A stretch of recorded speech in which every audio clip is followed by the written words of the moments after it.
ಶುರುವಾಗಿ ಹತ್ತತ್ರ 4 ವರ್ಷ ಆಗ್ತಾ ಬರ್ತಾ ಇದೆ ಸರ್. 3 ವರ್ಷ ಆಗಿಲ್ಲ ಇನ್ನ. ಅಲ್ಲಲ್ಲ, ಒಂದು ವಿಚಾರ ಏನಂದ್ರೆ ಒಳ್ಳೊಳ್ಳೆ ಕಂಟೆಂಟು ಮತ್ತೆ ಪ್ರೆಸ್ ಮೀಟ್ ಆಗುತ್ತೆ. ಬಹುಶಃ ಜನರಿಗೆ ಇಷ್ಟೇ ರೀಚ್ ಆಗುತ್ತೆ. ಸಿನಿಮಾ ಈಗ ಅಕ್ಟೋಬರ್ 11ಕ್ಕೆ ಇದು ಮಾಡಿದ್ರ, ಜೊತೆಗೆ ಸಿನಿಮಾ ಇಂತ ಹೆಚ್ಚಾಗಿ ಕೆಲವೊಂದು ವೈಯಕ್ತಿಕ ವಿಚಾರಗಳಿಗೆ ಜಾಸ್ತಿ ಸುದ್ದಿ ಆಗ್ತಾ ಇದೆ ಅಂತ ಅನ್ಸುತ್ತೆ.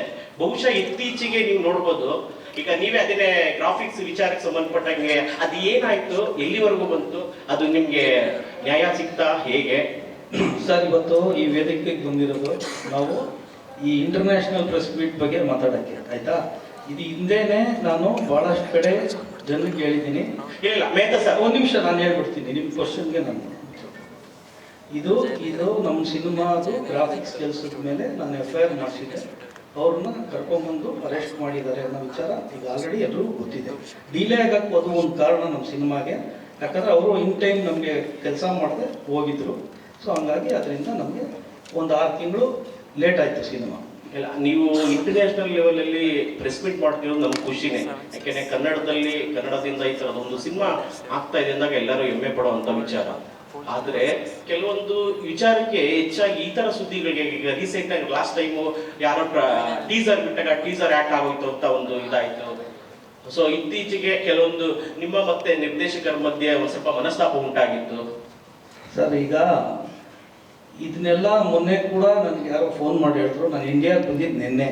ನಾನು ಇನ್ನೂ ಅದ್ರ ಬಗ್ಗೆ ಏನೋ ನನಗೆ ತಿಳಿದಿಲ್ಲ, ಆಯಿತಾ? ಸೊ ಅದಕ್ಕೆ ಇನ್ನೊಂದ್ಸಲಿ ನಾನು ಅದಕ್ಕೆ ಕುಲಂಕುಷವಾಗಿ ನಿಮ್ಮ ಜೊತೆನೇ ಹಂಚ್ಕೊಬೇಕು. ನಾನು ಹಂಚ್ಕೊತೀನಿ. ಹಾಂ ಸರ್. ನೋಡಿ, ಮೊದಲನೇದಾಗಿ ನಾನಿಲ್ಲಿ ಸ್ಪಷ್ಟಪಡಿಸ್ತೀನಿ ಸರ್. ನಾನು ಕಂಪ್ಲೇಂಟ್ ಕೊಟ್ಟಿರೋದು ಸತ್ಯ ರೆಡ್ಡಿ ಅನ್ನೋ ಒಂದು ಡಿಜಿಟಲ್ ತೆರೆಯ ಕಂಪ್ನಿ ಮೇಲೆ ಅಷ್ಟೇ, ಆಯಿತಾ ಸರ್? ಇದು ಯಾವುದೇ ವೈಯಕ್ತಿಕವಾಗಿ ನನ್ನ ಕ್ಯಾರೆಕ್ಟಿ ಹೇಳ್ಬಿಡ್ತೀನಿ, ಆಯಿತಾ? ನಾನು ಯಾವುದು ಇಲ್ಲಿ ವ್ಯಕ್ತಿ ನಮ್ಮ ಟೀಮ್ ಅವ್ರ ಮೇಲೆ ನಾನು ಯಾವತ್ತೂ ಕಂಪ್ಲೇಂಟ್ ಕೊಟ್ಟಿಲ್ಲ, ಈಗಲೂ ಅಷ್ಟೇ. ನಾವು ಆ ಥರದ್ದು ಯಾವುದೂ ನಮಗೆ ಮನಸ್ತಾಪ ಆಗಲಿ ಭಿನ್ನಾಭಿಪ್ರಾಯ ಇಲ್ಲ. ಯಾವುದೋ ವ್ಯವಹಾರಿಕವಾಗಿ ನನಗೂ ಅವ್ರಿಗೂ ಒಂದು ಸಣ್ಣದಿದೆ, ಅವರೇ ಹೇಳಿದ್ದಾರೆ ಅಂತ ಮೊನ್ನೆ ನನಗೆ ಕೇಳ್ಪಟ್ಟಿದ್ದೀನಿ. ಅವರು ಪ್ರೆಸ್ ಮೀಟ್ ಮಾಡಿರೋದನ್ನ ನಾನು ಇರಲಿಲ್ಲ, ನಾನು ಶ್ರೀಲಂಕಾಲಿದ್ದೆ. ನಿನ್ನೆ ರಾತ್ರಿ ಬಂದಿದ್ದೀನಿ. ಇವತ್ತು ನಮ್ಮ ಪ್ರೆಸ್ ಮೀಟ್ ಮಾಡ್ತಾ ಇರೋದ್ರಿಂದ ನನಗೆ ಅದು ಏನೇನು ಇದೆ ಅನ್ನೋದು ಅವ್ರು ಏನು ಹೇಳಿದ್ದಾರೆ ಅನ್ನೋದು ನನಗೆ ಗೊತ್ತಿಲ್ಲ. ಸೊ ಇವಾಗ ನೀವು ಪ್ರಶ್ನೆ ಕೇಳ್ತಾ ಇರೋದು ನನ್ನ ಕಡೆಯಿಂದ. ನೋಡಿ ಸರ್, ಸಿನಿಮಾ ಈ 15 ವರ್ಷದಿಂದ ನಾನು ಸಿನಿಮಾ ಇಂಡಸ್ಟ್ರಿನಲ್ಲಿ ಇರೋವಂಥ ವ್ಯಕ್ತಿ.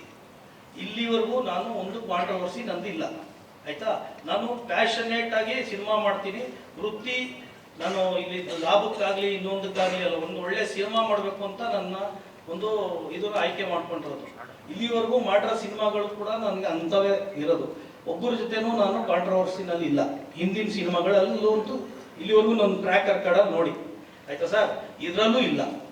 ಇದು ನಿಮಗೆ ಏನು ಮೇಲ್ನೋಟಕ್ಕೆ ಇದು ನಡೆದಿದೆ, ಅದು ಅಚಾತುರ್ಯವಾಗಿ ಏನೋ ಒಂದು ಆಗಿರಬಹುದು. ಬಟ್ ಆ ಥರದ್ದು ಅಂತ ಒಂದು ಯಾವುದೇ ಒಂದು ಸೀರಿಯಸ್ ಮ್ಯಾಟರ್ ಇದರಲ್ಲಿ ಇಲ್ಲ.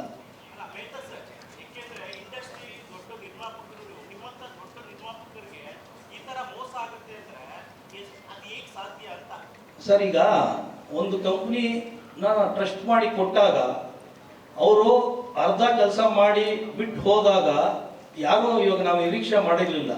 ಮಾಡಿದ್ದಿದ್ರೆ ಕೊಡ್ತಾ ಇರಲಿಲ್ಲ ಅಲ್ವಾ?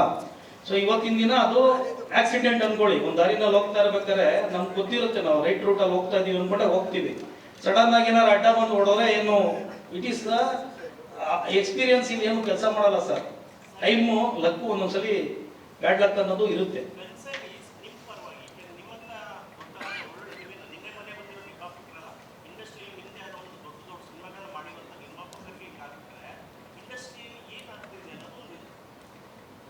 ಸರ್, ಇದು ಬೇರೆಯವ್ರಿಗೆ ಇವಾಗ ಐ ಓಪನರ್ ಆಗುತ್ತೆ ಅಲ್ವಾ? ಸೊ ಈಗ ನನ್ನ ಕಡೆಯಿಂದ ನಾನು ಇಷ್ಟು ಹೇಳಬಲ್ಲೆ, ನೋಡಿಕೊಂಡು ವ್ಯವಹರಿಸಬೇಕು ಅನ್ನೋದು ಬರುತ್ತೆ ಸರ್. ಅದು ಒಂದು ಗಾದೆಗೆ ಹೋಲಿಕೆ ಮಾಡ್ಬೋದು ಅಂತ ಅನ್ಸುತ್ತೆ. ಗಂಡ ಹೆಂಡತಿ ಜಗಳದ ಮಧ್ಯೆ ಕೂಸ್ ಬಡವಾಯ್ತು ಅಂತ. ಆ ಥರ ಏನಾದರೂ ಧ್ರುವ ಸರ್ಜಾ ಅವರ ಪರಿಸ್ಥಿತಿ ಆಗಿದೆ. ನಿಮ್ಮ ರಿಯಾಕ್ಷನ್ ಏನು ಇದ್ರ ಬಗ್ಗೆ? ಯಾಕಂದ್ರೆ ನಿಮ್ಗೆ ತುಂಬಾ ಎಫೆಕ್ಟ್ ಆಗ್ತಿದೆ ಅಂತ ಅನ್ಸುತ್ತೆ ಸಿನಿಮಾಗೆ. ಮೇಡಮ್, ಗಂಡ ಹೆಂಡತಿ ಜಗಳದ ಮಧ್ಯದಲ್ಲಿ ಕೂಸು ಬಡವ ಆಗ್ತಾರೆ ಅಂತ ಏನೋ ಹೇಳಿದ್ರಲ್ಲ, ಹಂಗೆಲ್ಲ ಏನೋ ಆಗಿಲ್ಲ. ಕೂಸನ್ನ ಇಬ್ಬರು ಹೆಗ್ಲ ಮೇಲೆ ಹೊತ್ಕೊಂಡೆ ಮೆರೆಸ್ತಾ ಇದ್ದಾರೆ ಮೇಡಮ್.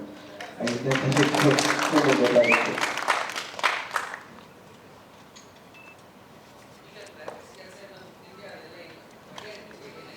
ಸರ್, ಈಗ ಅದಕ್ಕೋಸ್ಕರನೇ ಡಿಲೇ ಅನ್ನೋದು ನಾನು ಕ್ಲಿಯರ್ ಆಗಿ ಹೇಳ್ಬಿಟ್ಟೆ.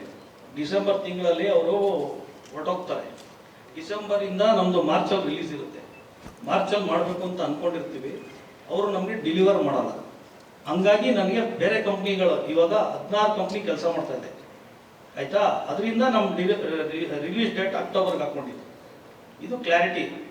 ನಮ್ಮ ರಿಲೀಸ್ ಡೇಟ್ಗೆ ಬರ್ತೀವಿ, ಅದರಲ್ಲಿ ದಸರಾ ಅಕ್ಟೋಬರ್ 11ಕ್ಕೆ ನಮ್ಮ ರಿಲೀಸು. ಅದಕ್ಕೇನೂ ತೊಂದರೆ ಇಲ್ಲ. ಎಲ್ಲ ಕೆಲಸಗಳು ಸಾಗ್ತಾ ಇದೆ, ಯಾವ ಅಡಚಣೆ ತೊಂದರೆ ಅದಕ್ಕಿಲ್ಲ.